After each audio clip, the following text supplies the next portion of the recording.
Hello students. Smart learning में आपका स्वागत है। जैसे कि हम क्लास सेवेंथ की पॉलिटिकल साइंस को कर रहे हैं, जिसमें हमारा चैप्टर थर्ड रहने वाला है द स्टेट गवर्नमेंट। तो हम इसमें राज्य सरकार के बारे में पढ़ने वाले हैं। तो हम टॉपिक वाइज डिस्कशन करेंगे। जैसे आज के लेक्चर में हम स्टेट गवर्नमेंट के स्ट्रक्चर के बारे में बात करेंगे, या स्टेट गवर्नमेंट जो है वो किस तरह का काम करती है उसके बारे में बात करेंगे। और इससे नेक्स्ट चैप्टर में हमारा रहेगा एमएलए और एमएलसीज क्या होते हैं, उसके बारे में हम कल के लेक्चर में डिस्कस करने वाले हैं। तो आइए शुरू करते हैं। Our country is govern at 3 level, local, state and central. देखिए, इंडिया के अंदर जो स्ट्रक्चर होता है गवर्नमेंट का, वो 3 तरह से होता है। जिसमें कि एक लोकल गवर्नमेंट होती है जो हमारे गांव के स्तर पे बनाई जाती है। दूसरी हमारी स्टेट गवर्नमेंट होती है, जैसे कि 28 के 28 राज्यों में अपनी अपनी एक स्टेट गवर्नमेंट होती है। लेकिन एक केंद्र की सरकार होती है, सेंट्रल गवर्नमेंट, जो कि ये दोनों बॉडीज़ हैं, ये सेंट्रल गवर्नमेंट के अंदर अंडर आती है। तो हमारा 3 लेवल पे गवर्नमेंट का स्ट्रक्चर होता है। तो हम इस चैप्टर में स्टेट गवर्नमेंट को पढ़ने वाले हैं।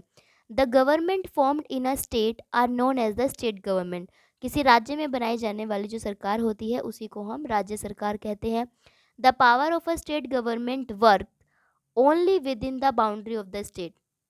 देखिए, जैसे मैंने बताया कि 28 के 28 राज्यों की अपनी अपनी एक सरकार होती है। तो हमारे देश में 28 स्टेट्स है, जिसके करके तो हमारे देश में 28 स्टेट गवर्नमेंट होगी। स्टेट गवर्नमेंट होगी 28। तो इसी के चलते जो एक राज्य के द्वारा बनाया गया कोई भी कानून होता है, या राज्य किसी भी एक राज्य सरकार की जो भी पावर्स है, सिर्फ उस राज्य के अंडर आने वाली जो बाउंड्री है, या उस राज्य की सीमाओं के अंदर ही उन कानूनों को फॉलो किया जाएगा। उन्हीं लोगों के ऊपर वो लागू होंगे जिस राज्य की सरकार ने उनको बनाया है।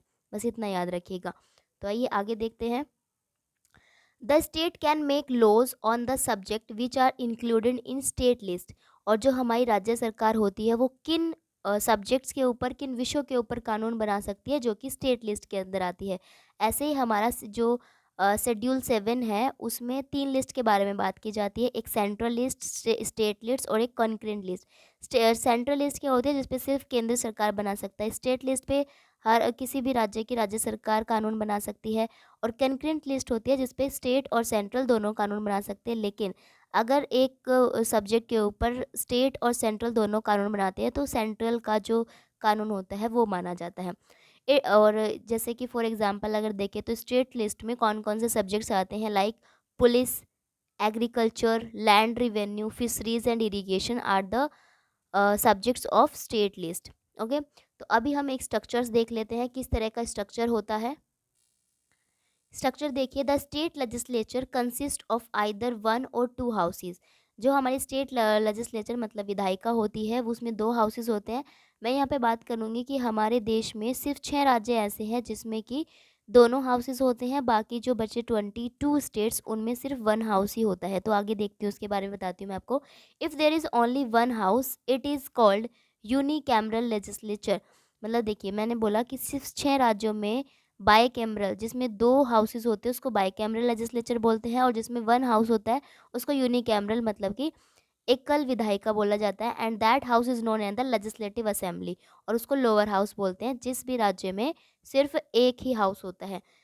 जैसे कि केंद्र में भी हमें 2 हाउस देखने को मिलते हैं, जैसे लोकसभा और राज्यसभा। लेकिन स्टेट का थोड़ा सा इसमें अलग हो जाता है कि क्योंकि इसमें सेकंड हाउस कंपलसरी नहीं होता है, लेकिन सेंट्रल लेवल पर जो हमारी राज्यसभा होती है वो कंपलसरी होती है। लेकिन स्टेट के मुद्दे पे देखें तो हमें उसकी थोड़ी सी रियायत मिल जाती है कि हम सेकंड हाउस को जो भी स्टेट बनाना चाहता है सिर्फ वही बनाए रख सकता है। अदरवाइज़ उसको सेंट्रल गवर्नमेंट के हम रिक्वेस्ट के ज़रिए हम उसको मतलब कि फिनिश करवा सकते हैं या उसको हटवा सकते हैं।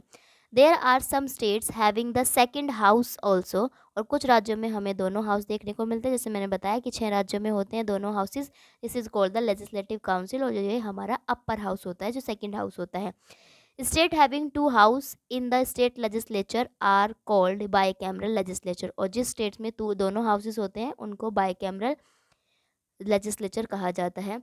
तो हमारा ये टॉपिक मैंने बताया कि हमने इसमें स्टेट गवर्नमेंट के बारे में बात किया और स्टेट गवर्नमेंट का क्या स्ट्रक्चर होता है उसके बारे में डिस्कस किया है। तो नेक्स्ट लेक्चर जो हमारा रहेगा वो हम एमएलएज़ के बारे में बात करेंगे। आपने काफ़ी बार एमएलए का नाम सुना होगा, तो कल का लेक्चर भी देखिएगा। Thank you for this topic. अच्छा लगे तो do like, share and subscribe to my channel. Thank you.